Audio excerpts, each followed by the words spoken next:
may be on the horizon for 2026. Welcome. Thank you very much. Thank you for being here. Let's begin by reflecting on the major themes and highlights that defined the ETF landscape in 2025.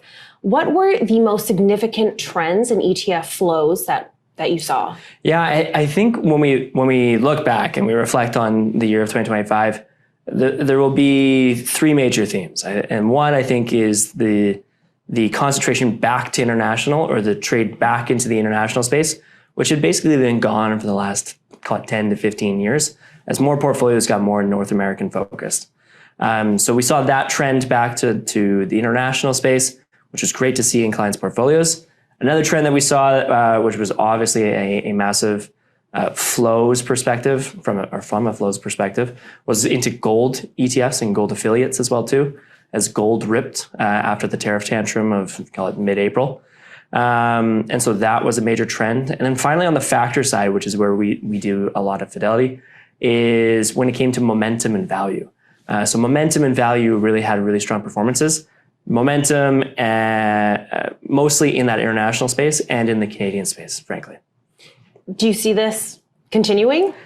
I'd like to see it continue for sure, especially in the case for international. Right. Having that international piece in clients' portfolios is a massive diversification tool away from maybe concentration risk in the US, and pairing also different styles when it comes to asset classes too. In the US, you get more of a tech, communication services, maybe a little bit of financials, but mostly it's that tech component when you're building a portfolio, or frankly, if you're investing in ETFs. And then if you look at the international side, it's much more focused on maybe more value-oriented stocks, so maybe financials. And so those blend actually very well together when you're building a very diversified portfolio. Again, we haven't seen that over the past 10 to 15 years. So getting a more diversified portfolio is something that I hope to see continue into 2026. And I think it can, especially when you look at kind of the earnings revisions that we've seen year to date in the financial space, in the international market. It's the only sector that's really seen positive earnings revisions. And frankly, it's positive earnings revisions across all market caps as well too. So not only are the large banks winning in the international space, but so are the small domestic banks as well too. Which on the flip side, if you look in the US, when we look at the earnings revisions, a lot of it is concentrated in those kind of mega cap, large cap names. So there's that concentration risk in, some may call it the Meg 7, or in a select few, versus on that financial side in the international space, it's across all market caps, which is great to see. How is your team viewing, or even yourself, sort of the sentiment around mega caps in tech? I know there's been some qualms around if it can hold up, the momentum of it, I guess, or not.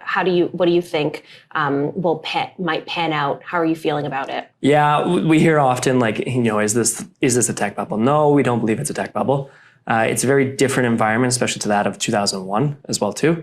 What we see is that, yes, there's a concentration risk, but there are options out there to reduce that concentration risk. When we do look at those Mag 7 names, they're followed by earnings. So the growth that they are seeing is being proven to be true from those earnings reports.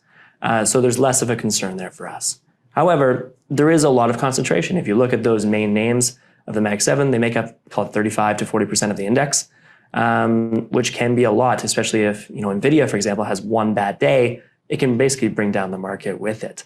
And so diversifying portfolios and maybe having a tilt to those Mag 7 names, but not as much as the traditional index, might serve clients' portfolios better in the long run, or just as a better way of diversifying. So maybe you pair growth and a value-oriented product to help bring down some of that correlation risk. Are there any other sectors or asset classes that surprised you, or that you think might sort of be bubbling up that investors should keep an eye on? In terms of bubbling up, I wouldn't say there's anything I should say is what has surprised me is the demand for international, frankly. That international story is something that I hope, again, sticks around for a very long time, because, again, it's been such a lacking piece in clients' portfolios for a very long time now, that there are great companies in the international space, and especially when you have a focus on, defense spending in a lot of these countries, and also like a vamping of the financial sector as a whole, in the Eurozone as a whole, it is a great opportunity in clients' portfolios to take advantage of. So to me, that is it was a surprise to see how much was moving, because at the beginning of the year, it was about for the amount of money that was moving into the market, $2 was going internationally and $1 was going to the US. Now at this point in time, we're back to like $1 each, like it's $1 each either way. So it's not as significant as it was at the beginning of the year, when we had the tariff tantrum. Right. But it is great to see that it's still continuing on par with that of the US. And when you say international, are you focusing more on the Eurozone, or are emerging markets, maybe like India or even Japan, is that part of the international equation as well? Great question. When we're not talking about international, I'm talking about developed international. So that would be Eurozone, UK, right. Japan.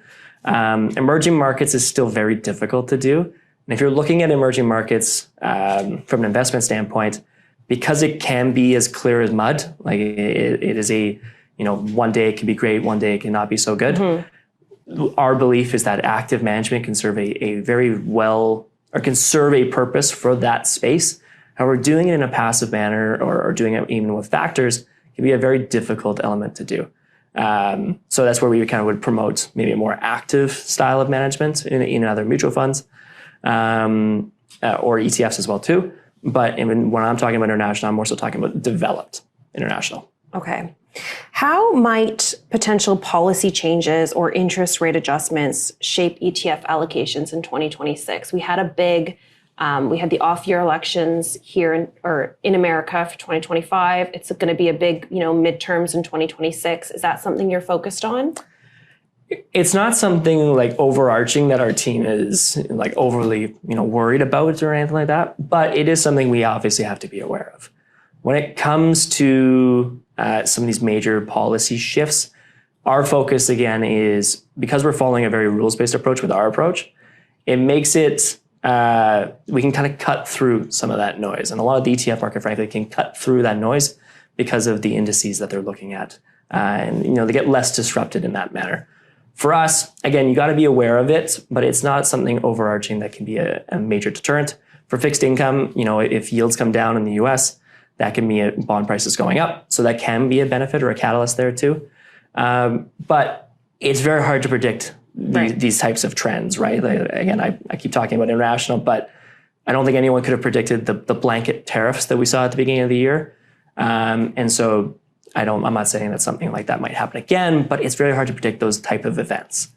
And so what you can do in your portfolio is just make sure that it can weather all market environments, right? So whether it's using a one-ticket solution that's multi-factor based, right, or diversifying your portfolio so that you're limiting that concentration risk in, either a select few names or a select geography, that can be great ways to kind of weather some of the volatility if we see that into the future. Well, it's very true that, of course, nobody can predict the future. But I think uncertainty is something that we can predict. I mean, who knows what can happen with the current administration. I feel like every day it's always, it is another news story that, can rapidly change the economy and markets. Is there a factor that is good for diversification or uncertain times? Yeah, if you're looking for uncertainty, but you don't want to give up market participation, then maybe like a low vol factor might be better suited for you. So, for example, from peak to trough back in April when we had the tariff tantrum, S&P was down about 20%. The low volatility factor was down about 12. And so, again, you're trying to provide just a little bit of downside to the traditional market. You still will capture downside, but just not as pure upside. But you might not capture as much of the upside. So you're sacrificing that downside protection you'll still have market participation, but you're going to be exposed to maybe a little bit low volatile or lower beta type stocks. Was that an interest with investors this past year? Did you see in terms of flows into low vol? Yeah, absolutely. So at the beginning of the year, momentum was by far the best winner. It was winning through kind of till mid-February.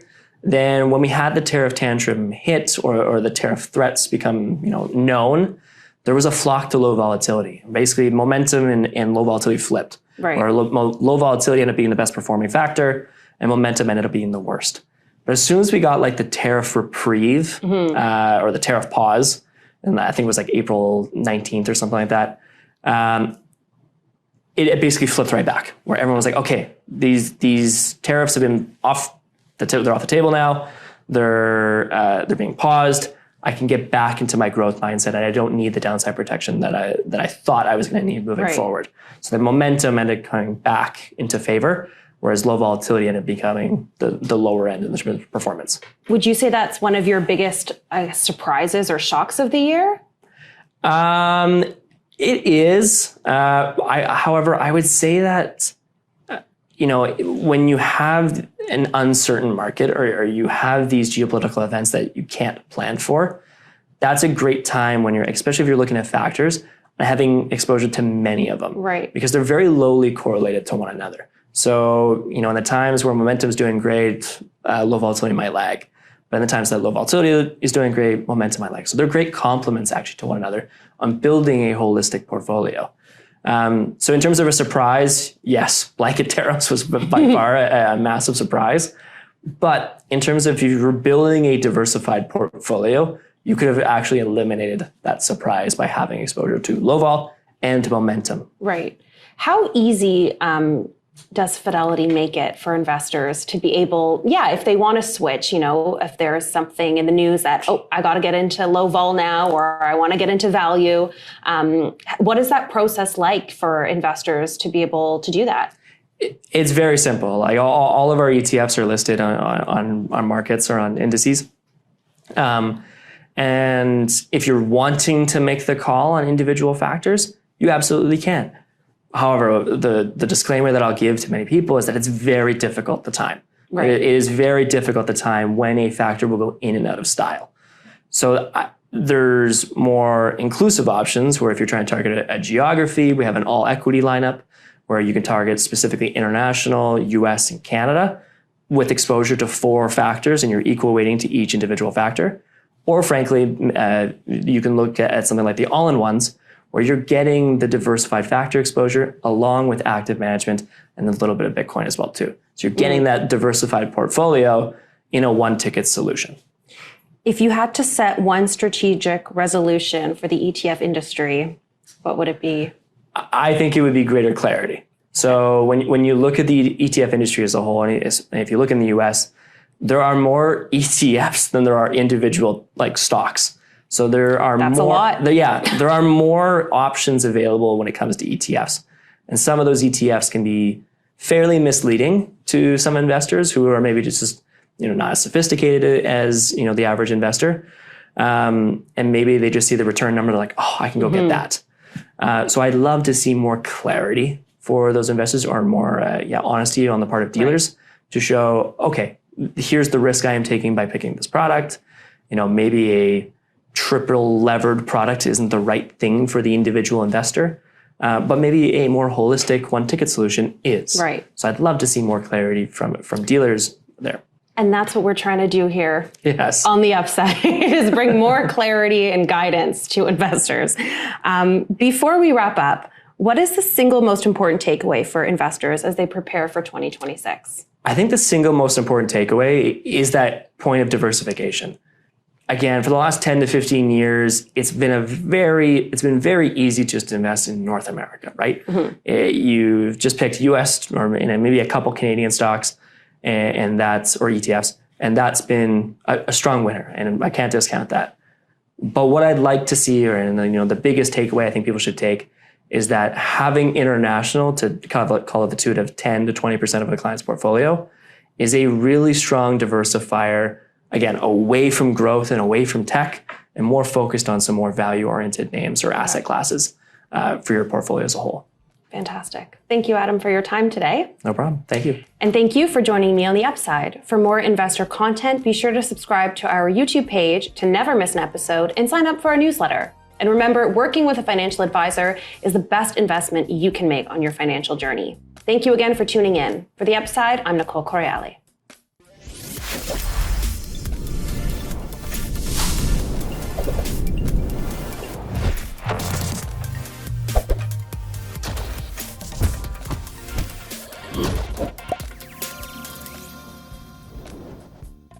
Thanks for listening to, or watching, Fidelity Canada's The Upside podcast. Subscribe on your podcast platform of choice so you don't miss an episode. And if you like what you're hearing, please leave a review or a 5-star rating.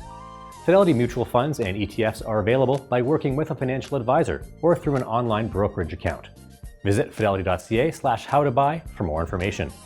While on fidelity.ca, you can also find more information on future live webcasts. And don't forget to follow Fidelity Canada on LinkedIn, YouTube, Instagram, or X. We'll wrap things up today with a quick disclaimer. The views and opinions expressed on this podcast are those of the participants and do not necessarily reflect those of Fidelity Investments Canada ULC or its affiliates. This podcast is for informational purposes only and should not be construed as investment, tax, or legal advice. It is not an offer to sell or buy or an endorsement, recommendation, or sponsorship of any entity or securities cited.